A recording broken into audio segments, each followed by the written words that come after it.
Assalamualaikum warahmatullahi wabarakatuh. Apa kabar teman-teman semuanya? Semoga semua dalam keadaan sehat walafiat ya. Diberikan kesehatan dan kelancaran dalam urusan apapun itu seperti hari-hari biasanya. Amin amin ya rabbal alamin. Oke teman-teman, kali ini saya akan membahas tentang tanggal 24 hari ini tepatnya DC Shopee mulai turun ke lapangan. Nah, kita akan bahas apa-apa saja yang perlu kalian persiapkan karena sebelum-sebelumnya DC Shopee ini belum ada di seluruh wilayah Indonesia. Tetapi Shopee sudah memberikan ketentuan di dalam syarat dan ketentuannya bahwa mulai dari tanggal 24 dan seterusnya Shopee akan menurunkan DC lapangan. Nah, apa-apa saja yang harus kalian persiapkan agar kalian lebih kuat mental lagi? Kita akan bahas secara tuntas. Tapi sebelumnya saya harapkan kalian semuanya sudah subscribe channel ini agar channel ini terus berkembang dan dapat memberikan informasi terbaik buat kalian yang galbay. Oke teman-teman, ini dia buat kalian.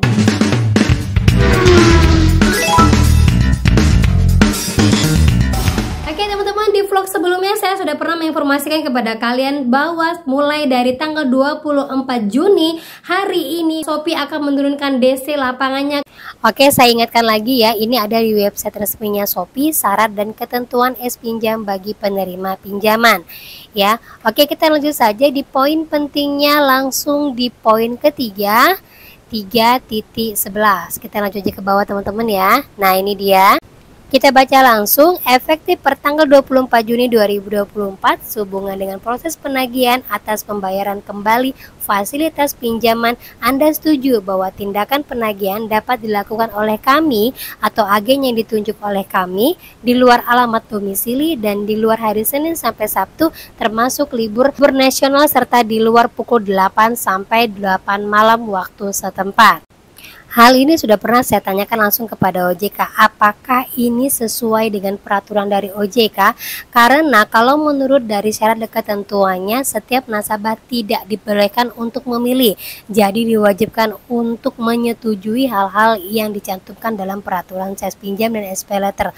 Dan jawaban dari pihak Shopee adalah mengatakan apabila terjadi hal-hal di luar dari SOP yang sudah ditentukan, nasabah dapat langsung memvideokan dan melaporkan semua hal-hal kepada pihak OJK. Gitu teman-teman ya. Dan menagih kepada semua yang galbay-galbay, baik galbay tahunan maupun yang baru-baru aja galbay ataupun yang baru-baru aja mau melakukan peminjaman, baik itu belum galbay ataupun sudah galbay, sudah mulai ada DC lapangannya. Nah, pagi ini teman saya mendapatkan info WA dari DC-nya yang gencar mulai pagi ini mengatakan seperti ini. Nah, ini dia ya, bentuk surat penagihannya langsung dari PT Lentera Dana Nusantara, langsung disebutkan siapa yang bertugas. Nah, sebelumnya kita juga sering terima ya surat-surat seperti ini.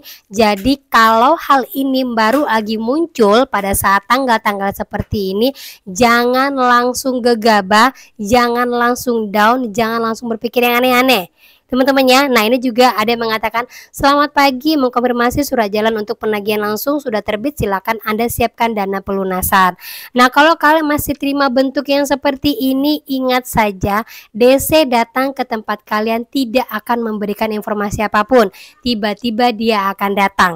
Kalau masih memberikan informasi seperti ini berarti DC-nya masih jauh, kalian rumahnya masih jauh untuk dijangkau DC.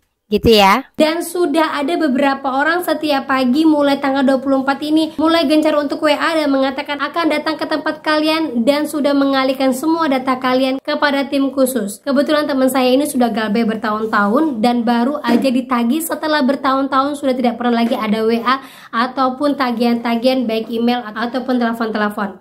Nah, apa yang harus kita persiapkan, apa yang harus kita lakukan untuk menghadapi para DC-nya? Jadi, saya mendapatkan informasi bahwa DC lapangan khusus untuk Shopee sejauh ini baru akan diturunkan ke wilayah Jabodetabek saja. Makanya setiap ada yang mengatakan, Mbak saya sudah di WA nih Mbak, ini udah tanggal 24 nih Mbak, gimana DC-nya benar akan datang nggak? Saya akan sampaikan kepada kalian, kalian tinggalnya daerah mana? Kalian di wilayah mana saja? Kalau mungkin untuk daerah jauh dari Jabodetabek mungkin belum, tapi terorannya pasti akan ada. Nah, kalau hal-hal yang seperti ini jangan kayak langsung tanggapin serius atau tanggapin harus babi bu, harus ini, harus itu, harus ada pinjam ke tetangga, harus kayak lubang tutup lubang, harus ini itu, jangan. Sama halnya dengan kredivo, Kredivo yang sebelum-sebelumnya sudah ada DC lapangannya yang super barbar, tetapi sampai detik ini masih banyak yang bertahan dan masih bisa hidup tanpa gangguan apapun. Berarti kalian juga bisa seperti itu, dan itu pun harus kalian lakukan kepada DC Shopee. Nah, berikut ada beberapa hal yang mungkin bisa kalian persiapkan untuk menghadapi DC-DC yang datang. Sama halnya seperti DC Kredivo yang selalu datang, yang selalu barbar, yang selalu menjadi polemik ketika dia datang ke tempat kalian. Hal ini juga bisa kalian terapkan kepada Shopee. Nah, berikut hal-hal yang memang harus kalian persiapkan. Yang pertama, kalian bisa menanyakan surat-surat lengkap dari DC-DC yang datang ke tempat kalian. Ingat saja, setiap DC yang datang ke tempat kalian, saya bisa jamin hampir rata-rata tidak ada yang membawa surat kelengkapan, terutama untuk Kredivo. Apalagi sejauh ini Shopee yang baru-baru saja mau bekerja sama dengan pihak lain untuk menurunkan DC lapangannya. Sampaikan kepada mereka-mereka yang datang, jangan lupa untuk menanyakan kelengkapannya ketika dia datang ke tempat kalian. Itu hal-hal pertama yang harus kalian lakukan. Sama halnya dengan DC-DC Kredivo. Seandainya dia menagih, selalu bertanya kapan bisa bayar. Terus ketika kita tanya kelengkapannya bagaimana, dia selalu menjawab, kalau seandainya nanti kita bawa kelengkapan surat, apakah kalian akan bayar? Terus kita akan menjawab, ya emang itu sudah prosedurnya. Setiap ada yang menagih harus membawa surat kelengkapan. Tetapi jawaban dari DC-nya adalah, kalau gitu kalian berurusan saja dengan kantor saya. Ayo datang langsung ke kantor saya. Nah, untuk menghadapi pertanyaan DC yang mengalihkan untuk datang ke kantor, jawaban kalian adalah, saya urusannya pembayaran dengan aplikasi langsung dari pinjolnya. Tidak ada urusan dengan kantor kalian sebagai pihak ketiga. Ingat ya, karena pihak ketiga itu adalah pihak yang memang bekerja sama dengan pinjolnya, tetapi urusan kita adalah dengan pinjolnya, dengan perusahaan pinjolnya.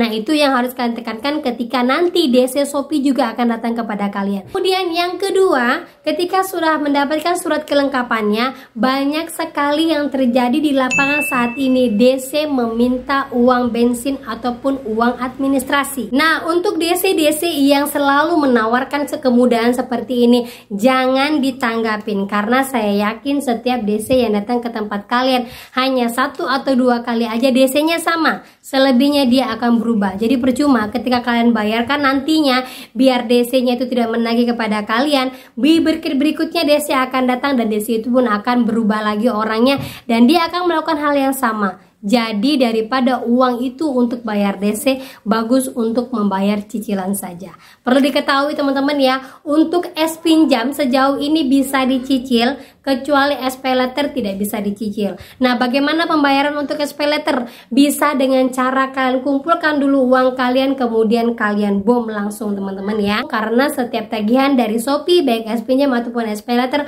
masuk ke dalam slik OJK. Lanjut lagi yang ketiga, buat teman-teman semuanya, karena fenomena ini baru ya, sebelumnya di Shopee belum pernah DC lapangan. Kalaupun ada DC lapangan, selalu yang datang adalah untuk Shopee usaha ya. Kalau untuk model usaha segala macam pasti ada DC lapangannya. Nah, sejauh ini kebanyakan orang untuk konsumtif, penggunaan kepada pribadi. Kalau untuk yang seperti ini, karena ini baru, perhatikan, jangan langsung percaya ketika ada teman-teman yang mengatakan bahwa di kolom komentar media sosial manapun itu, Instagram, TikTok ataupun YouTube, mengatakan bahwa iya DC baru aja datang ke tempat saya. Jangan langsung dipercayai, karena saya yakin semua DC akan menggunakan cara apapun untuk menakuti kalian, memanfaatkan momen tanggal 24 Juni ini.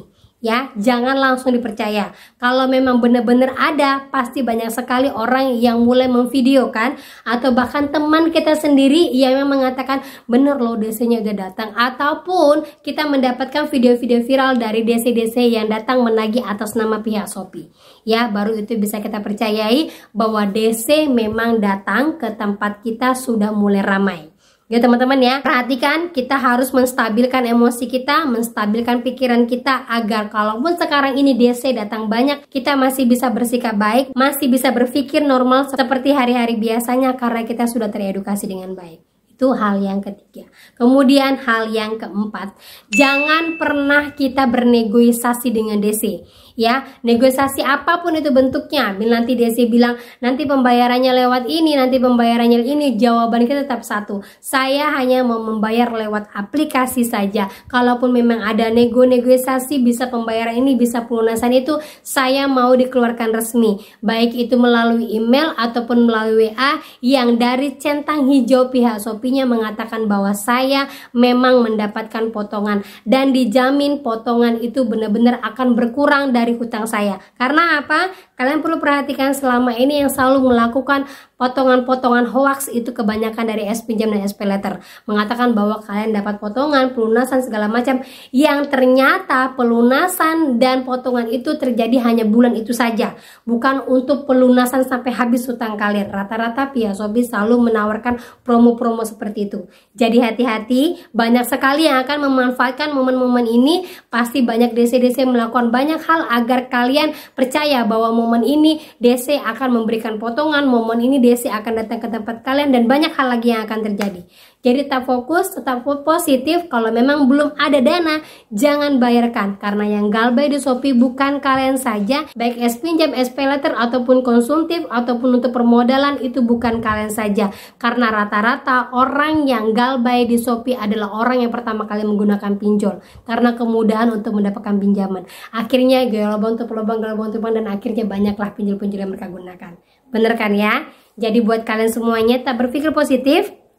Apapun yang terjadi hari ini, jangan telan mentah-mentah, saring beritanya baik-baik. Jangan dengarkan berita-berita yang belum tentu benar kevalitannya. Jadikan harus tetap memfokuskan diri kalian dan perbaiki diri kalian terus. Oke, itu dia yang bisa saya sampaikan buat kalian pada hari ini. Semoga menjadi mood booster dan kalian lebih kuat mental lagi. Kan kalian percaya bahwa kalian bisa keluar dan lepas dari yang namanya pinjol.